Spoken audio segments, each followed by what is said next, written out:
2 araw nang lumipas pagkatapos ng pangyayaring iyon at 2 araw na rin na hindi umuwi si Lance. Pagising ko pagkabukas ang sabi ni Nanay Linda, maaga raw siyang umalis. Nahahalata na rin ni Nanay na lagi akong maputla at ang daming buhok na nalalagas.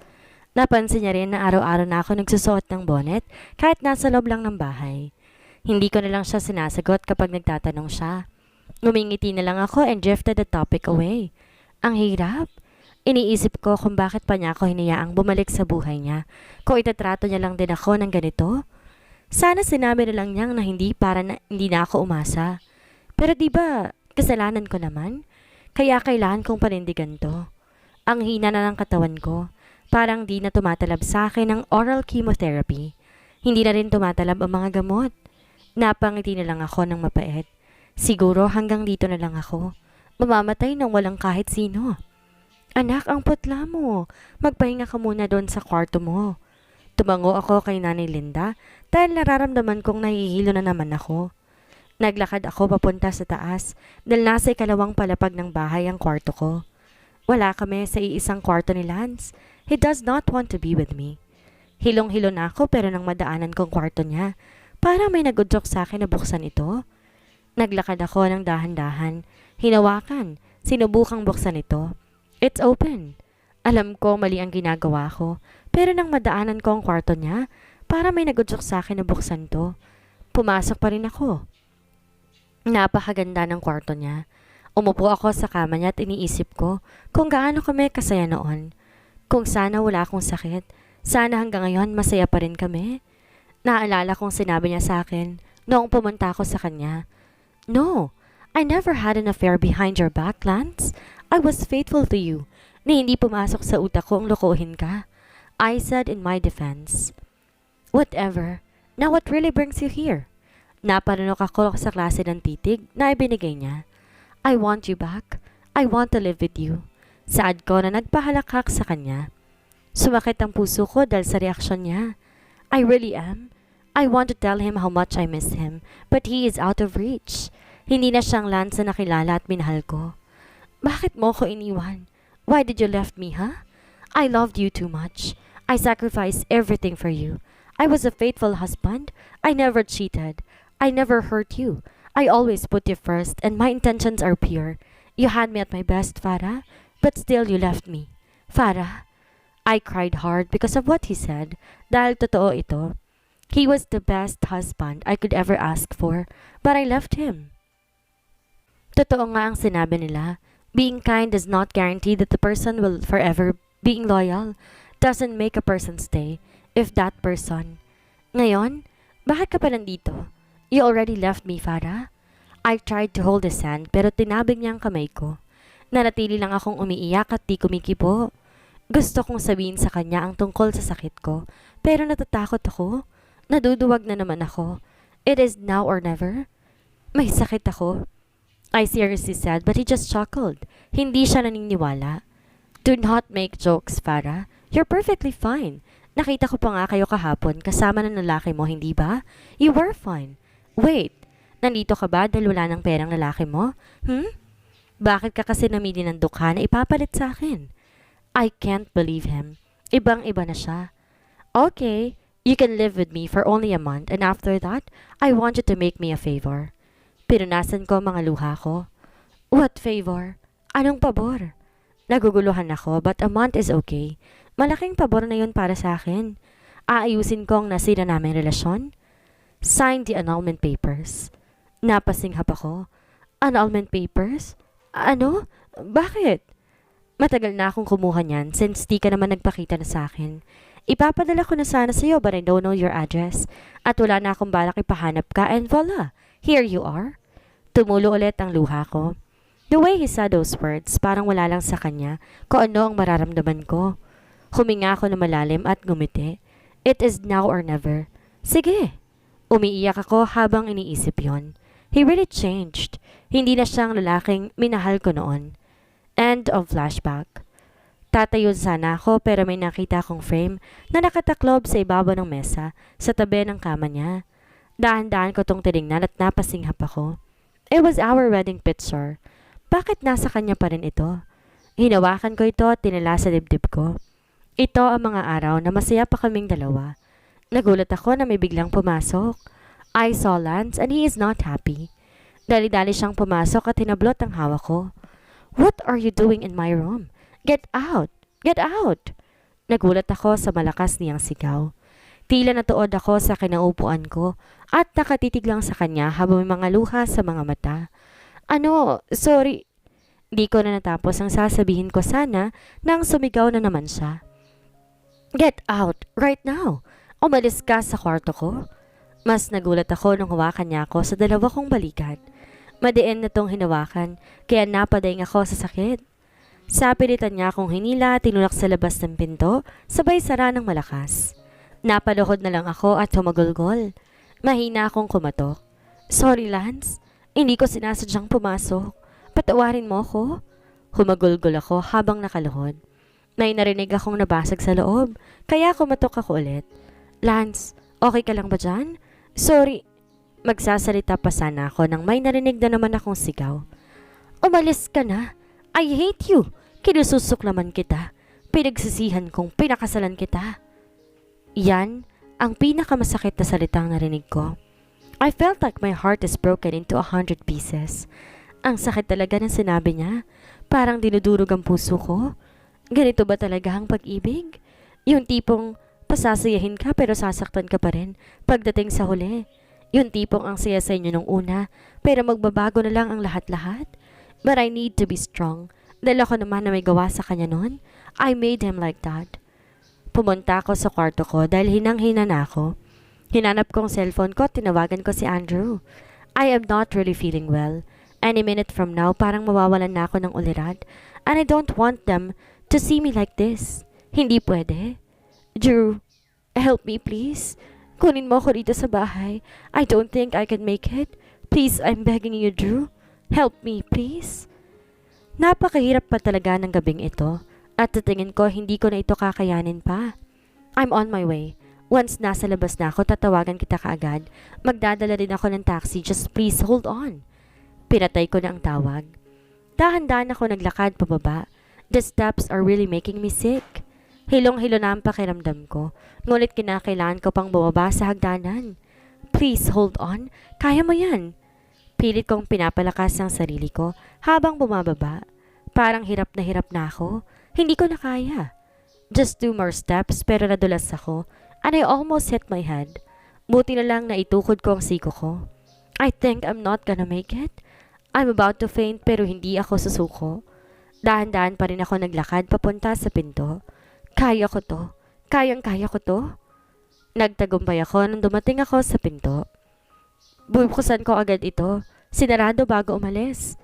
There is this guardhouse on our house at nandun naka-duty si Tatay Berting. Na makita niya ako, dali-dali niya akong tinulungan. Ma'am, ano nangyari sa'yo? Ang putla mo. Tatawagin ko si Sir? Natataranta niyang saad. Ngunit dali-dali akong umiling na nagpadagdag sa hilo ko. Hinawakan ko ang kamay niya at tila doon ako kumukuha ng lakas. Please, Tatay. This is just between me and you. Huwag na huwag mong sasabihin to sa asawa ko at kay Nana. Please lang, nagmamakaawa ako. He is hesitant pero seryosong-seryoso ko. Nakahinga ako na maluwag nung dahan-dahan siyang tumango. Salamat, Tatay. Aalis na sana ako, ngunit hinawakan niya ako sa braso. Napatingin ako sa kanya habang naguguluhan. Iha, ang putla-putla mo. Saan ka ba pupunta? Ihahatid kita ron, halika. Ngumiti ako sa kanya at tumango. Inalalayan naman niya ako maglakad. Tulungan niyo po akong pumunta sa daan. May iniintay po akong taxi. Tumango-tango siya, di na nagtanong pa. Nang dumating na kami sa daan, sakto naman, tumigil ang sinasakyang taxi ni Andrew. Dali-dali niya akong pinasakay at nagpasalamat kay Tatay. Nang bumiyahe kami ay itinanong niya ako. Diyos ko naman, Farah, ano nangyari sa'yo? Ang sabi ko, araw-araw kang bibisita sa center. Bakit di ka malang nagpakita doon? Tingnan mo nga ang nangyari sa'yo. Wala na akong lakas pa para magsalita. Sumandal na lamang ako sa balikat niya. Hindi ko alam kung ano nangyayari dahil nahimatay na ako sa balikat niya. Minulat ko ang aking mga mata at isang pamilyar na kwarto ang bumungad sa akin. Nasa isang treatment center ako. Tumingin ako sa orasan at umaga na pala. It's really 5 a.m. Kailangan kong makauwi kagad sa amin. Hindi po pwede na maabutan ako ni Lance na wala roon. Pero kung nandun ba ako, may pakailan ba siya sa akin? Di ba wala? Napatingin ako sa pintuan nang bumukas ito. It was Andrew, and he looked relieved the moment he saw me. Salamat naman at gising ka na. Nawalan ka ng malay kagabi. Inumin mo na tong gamot mo. Ibinigay niya sa akin ang gamot ko at tinanggap ko naman ito. Sabihin mo nga sa akin kung anong nangyari. Have you told him yet? Tumango ako. Kinuha niya ang baso at nilagay sa gilid ko nang matapos akong uminom. Anong reaksyon niya? Tanong niya. Umiti ako ng malungkot at may tumulong luha sa mga mata ko. Kapag naalala ko talaga ang mga araw na yon, hindi ko mapigilang malungkot at mapaluha. Hindi siya naniniwala. I told him directly. He hugged me with sympathy. Hindi ko naman mapigilan ang umiyak. You will be fine. Don't worry. Sana nga maging maayos ang lahat. Kailangan niya nang umalis para sa ibang pasyente. Tumango lang ako at nagbid ng goodbye sa kanya. Habang ako na lang ang natira, hindi ko mapigilan na maawa para sa sarili ko. Bakit ako? Ang dami namang iba dyan na gustong-gusto ng mamatay. Pero bakit ako? I just want to live a happy life with him. Pero bakit pinahiran kami? Ako? Inintay ko mag 5 p.m. bago ko umuwi sa bahay. Ang akala ko si Nana lang ang naghihintay sa akin. Kasi alam ko naman na wala siyang pakialam sa akin. But I thought wrong. Dahil pagdating ko doon, he is looking directly at me while drinking coffee.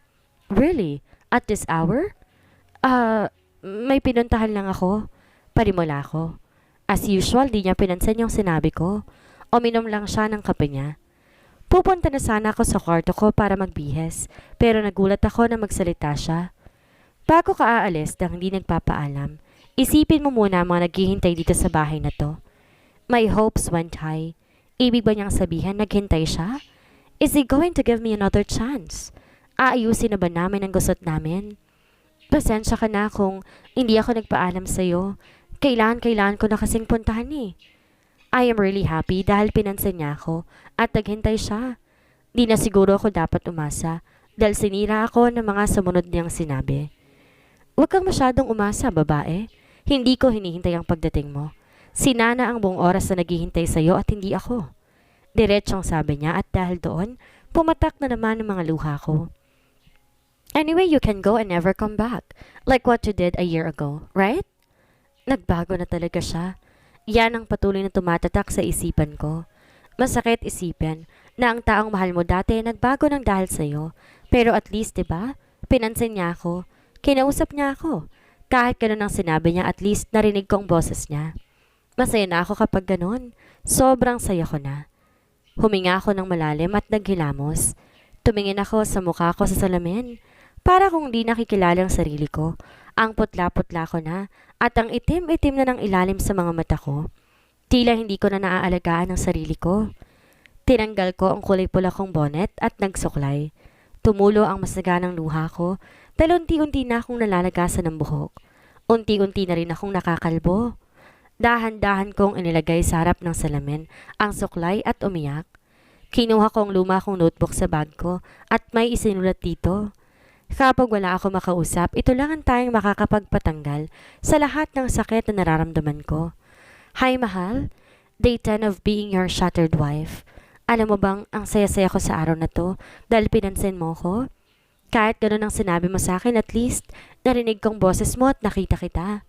Napakagwapo mo, mahal ko. Nahuhulog pa rin ako sa mga mata mo. Pero alam mo, mas gusto kong tingnan mo ko ngayon tulad kung paano mo ako tingnan noon. Mahal na mahal kita.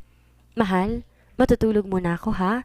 Kasi nahihirapan na ako ngayon sa sitwasyon ko. Paalam muna. P.S. I love you so much. Your wifey, Farah. Binalik ko sa aking bagang lumang notebook na matagal kong daladala.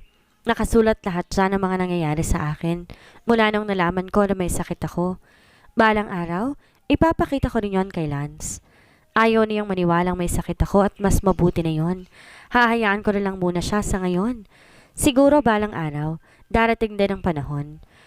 Pupunta na sana ako sa kama, ngunit pagtayo ko, nawalan ako ng balanse. Iniharang ko ang kamay ko sa ulo ko para hindi masaktan. Dahan-dahan akong tumayo at dahan-dahang naglakad papunta sa kama. Di na ako natatakot para sa buhay ko dahil tanggap ko nang mamamatay ako. Tanggap ko na. Ang gusto ko lang gawin, humingi ng tawad kay Lance sa lahat ng kasalanan ko sa kanya. May narinig akong kumatok sa pinto. Pasok, saad ko. Baka si nanay lang yan dahil bakit naman ako pupuntahan ni Lance sa kwarto? Maliban na nga lang siguro kung may sasabihin siya. Tila nagulat ako nang lumabas ang mukha ni Lance sa pinto. Nakatitig lamang siya sa akin. Halos lumabas naman ang puso ko sa dibdib ko dahil sa malakas ang pintig nito. Anong kailangan ni Lance? Bakit siya nandito? Anong kailangan mo? Tumikhim siya at naglakad papalapit sa akin. Tila napako ko sa kinatatayuan nang maglakad siya.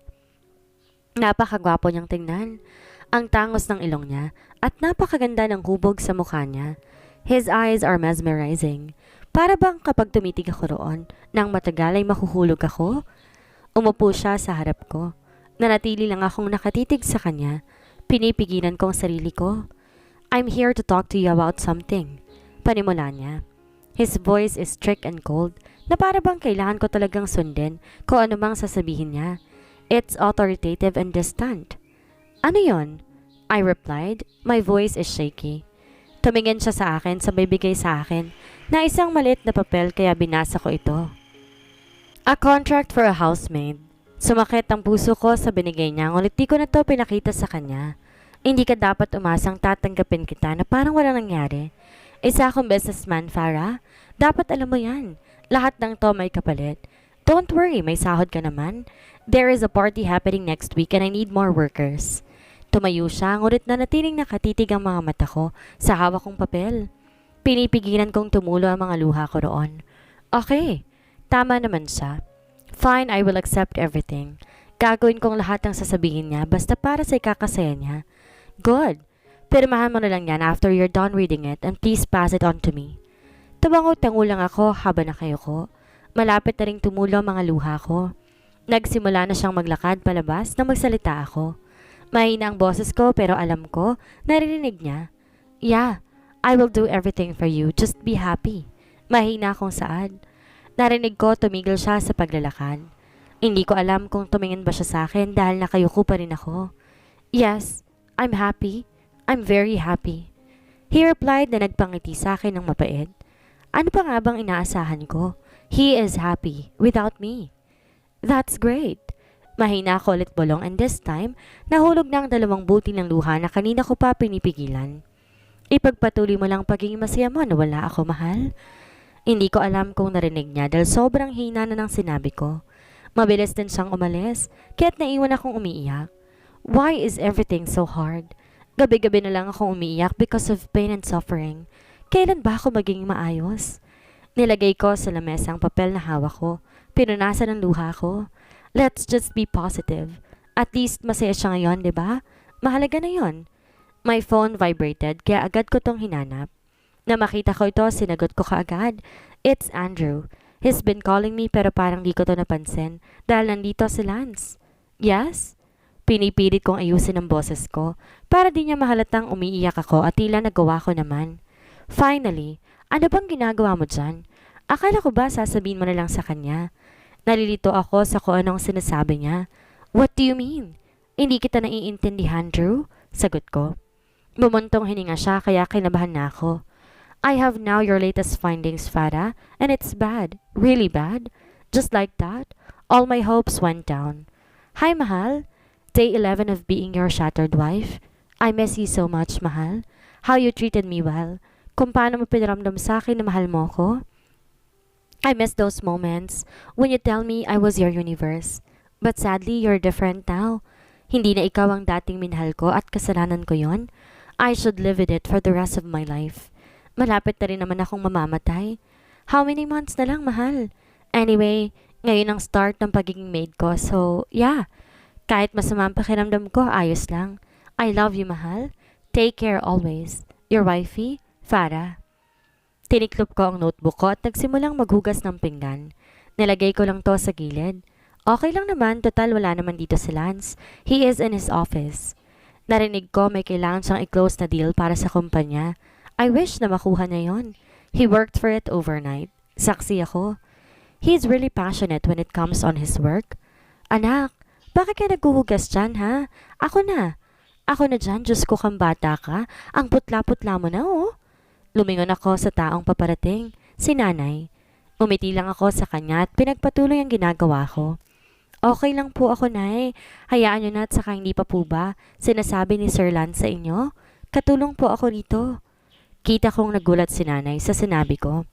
Nilapitan niya ako, hinawakan sa dalawa kong kamay. Kita sa mukha niya ang pag-aalala. Mga anak, ayusin niyo yan. Kitang-kita kong pagmamahal ninyo sa isa't isa. Huwag kayong susuko.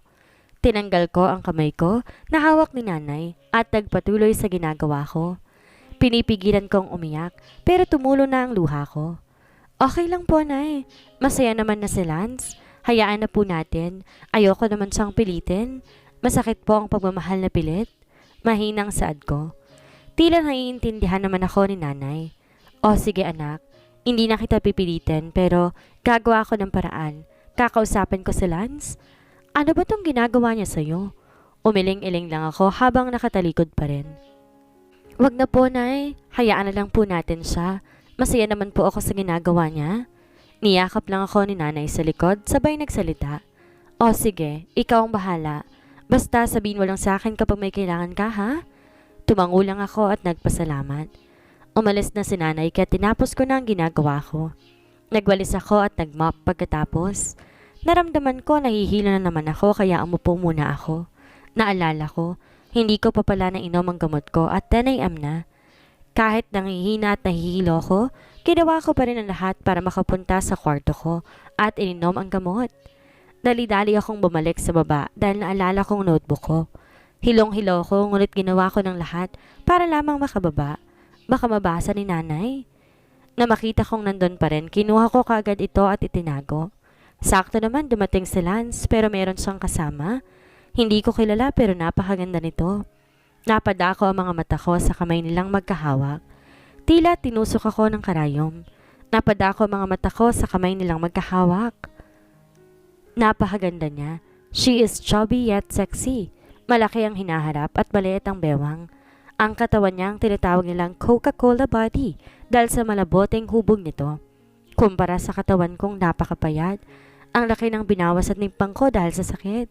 Ang putla ko rin at laging nakabonet dahil unti-unti nang nalalagas ang buhok ko dahil sa treatment. Anne, take a seat. What do you want, water or juice? Lance asked her. Napaka-gentleman ang boses nito at pinaghila pa nga ng upuan ng babae. Tila sumiklab ang selos sa puso ko. Pero ano nga ba ang karapatan kong magselos? Iniwan ko siya and I should face my consequences. Just water, the lady replied. Napakalambing ng kanyang boses. Tila hindi makabasag pinggan. Farah, get us some water. Please hurry, he said without even looking at me.